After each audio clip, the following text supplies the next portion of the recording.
Assalamualaikum warahmatullahi wabarakatuh. Nah, selamat datang kembali di video pembelajaran mata kuliah kimia dasar. Di video kali ini adalah video terakhir tentang koloid ya. Jadi ini topiknya ringan, hanya terkait tentang penggunaan koloid dalam kehidupan sehari-hari dan cara pembuatan koloid itu sendiri seperti apa. Koloid itu banyak digunakan di industri karena yang pertama tidak melarutkan campuran secara homogen, keadaannya stabil dan tidak mudah rusak. Kemudian penggunaan dalam industri koloid itu bisa digunakan untuk industri kosmetik, misalnya foundation, shampoo, pembersih wajah, deodoran, pelembab badan, dan lain sebagainya. Banyak sekali yang menggunakan koloid. Kemudian di industri tekstil dalam bentuk untuk produksi pewarna tekstil. Kemudian untuk industri farmasi digunakan obat-obatan dalam bentuk sol, kemudian industri sabun dan deterjen, industri makanan dan minuman, ini banyak sekali sebagaimana contoh di atas. Contoh koloid adalah susu, mayones, kecap, mentega yang memang dibuat dalam bentuk koloid. Kemudian dengan menggunakan sifat-sifat koloid itu ternyata menguntungkan ya. Sifat koloid itu ternyata menguntungkan untuk manusia. Misalnya sifat efek tindal digunakan untuk sorot lampu proyektor film dalam bioskop, kemudian digunakan juga untuk kap lampu sehingga dapat menghamburkan cahaya jadi cahayanya lebih terang. Kemudian sifat elektroforesis digunakan untuk identifikasi DNA serta korban dan pelaku kejahatan. Sifat absorpsinya koloid digunakan untuk pemutihan gula tebu, penjernihan air dengan tawas, karbon aktif, pasir, kaporit, kapur tohor, dan lain sebagainya. Kemudian sifat koagulasi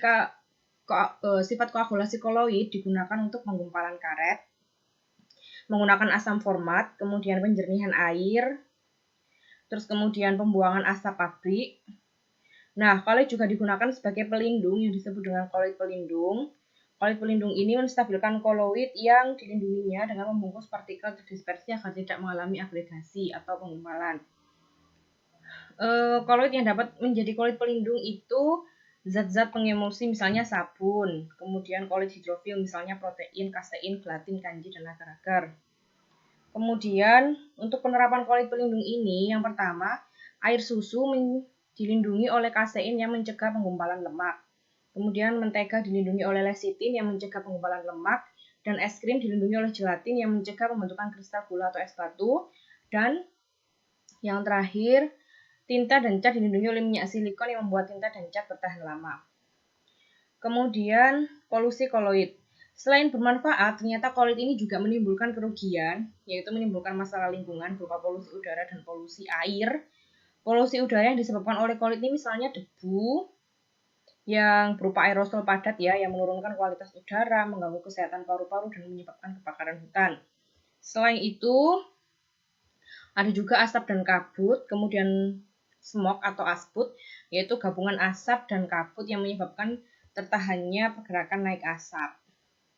Nah, ini beracun dan ketika dihirup oleh hewan dan manusia, akhirnya untuk orang-orang yang imunnya rendah atau rentan terhadap penyakit bisa terkena penyakit.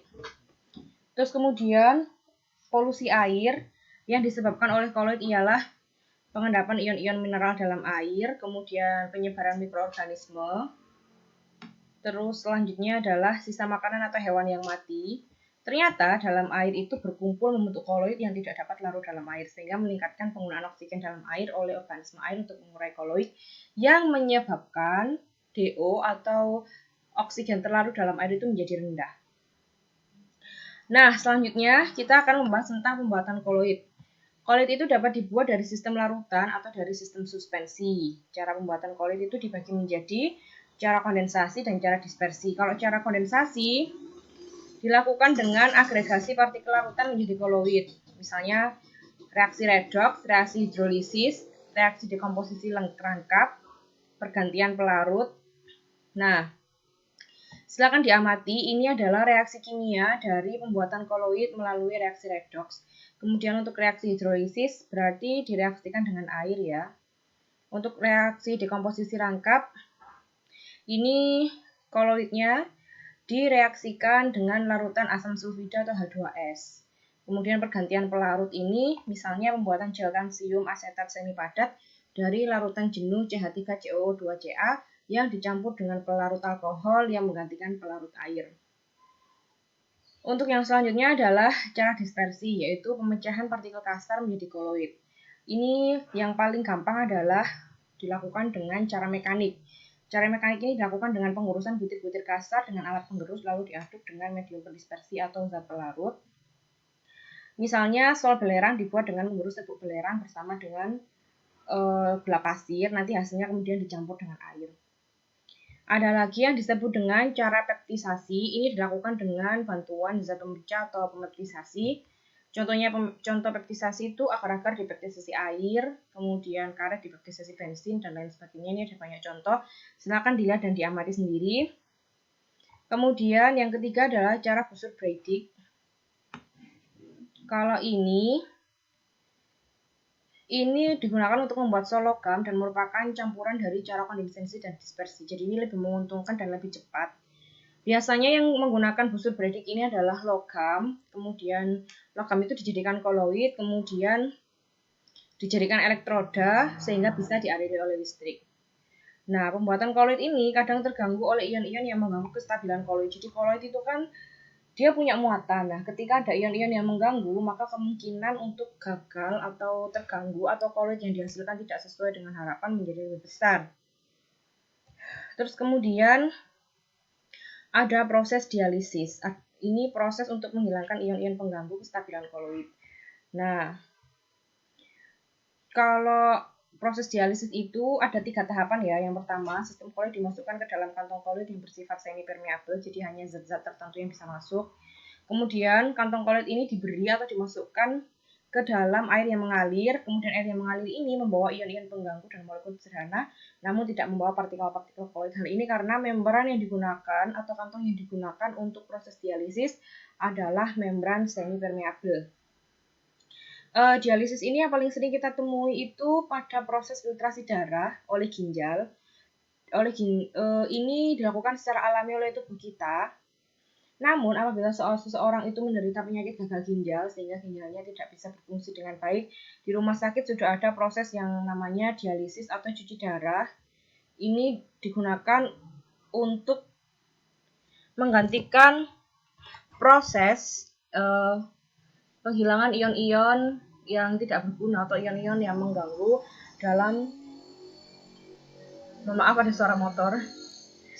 Jadi kan fungsi ginjal itu menyaring ion-ion yang buruk ya, menyaring darah untuk menghilangkan ion-ion yang sifatnya beracun atau ion-ion yang sifatnya mengganggu proses keberlangsungan ekskresi dalam tubuh oleh ginjal. Nah, proses filtrasi oleh darah ini akan menyaring darah dan tidak meloloskan sel-sel darah dan protein darah. Nah, tapi apabila ada orang yang terkena penyakit gagal ginjal, otomatis ginjalnya tidak bisa berfungsi. Padahal di dalam tubuh itu ion yang buruk atau ion yang zat-zat yang sudah tidak digunakan oleh tubuh manusia itu harus dikeluarkan, karena apabila tidak dikeluarkan maka akan mengganggu proses filtrasi darah di dalam ginjal.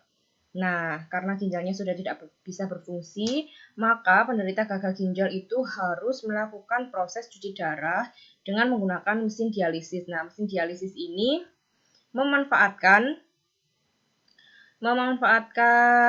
konsep yang terdapat dalam koloid, yaitu dengan dialisis. Ini proses penghilangan ion-ion pengganggu kestabilan koloid. Jadi darah itu kan salah satu contoh koloid. Nah, agar darah ini bisa berfungsi sebaik mungkin, maka ion-ion yang mengganggu kestabilan darah itu harus dihilangkan melalui proses dialisis darah bagi penderita gagal ginjal. Oke, sekian itu tadi adalah penjelasan tentang manfaat dan pembuatan koloid. Jadi manfaatnya koloid kalau kita lihat tadi sangat banyak sekali dan sangat mudah kita temui dalam kehidupan sehari-hari. Nah, dengan mempelajari koloid secara keseluruhan, mulai dari depan tadi, mulai dari pendahuluan, pengertian, kemudian sifatnya, kemudian macam-macam koloid, diharapkan kita bisa tahu bahwa yang di sekitar kita itu sangat beragam dan koloid itu ternyata bermanfaat untuk manusia. Cukup sekian video dari saya, kurang lebihnya saya mohon maaf, semoga bermanfaat. Sampai ketemu di video pembelajaran kimia dasar selanjutnya. Apabila ada pertanyaan atau ada hal yang ingin didiskusikan, silakan tulis di kolom komentar. Dan saya akhiri, Assalamualaikum warahmatullahi wabarakatuh.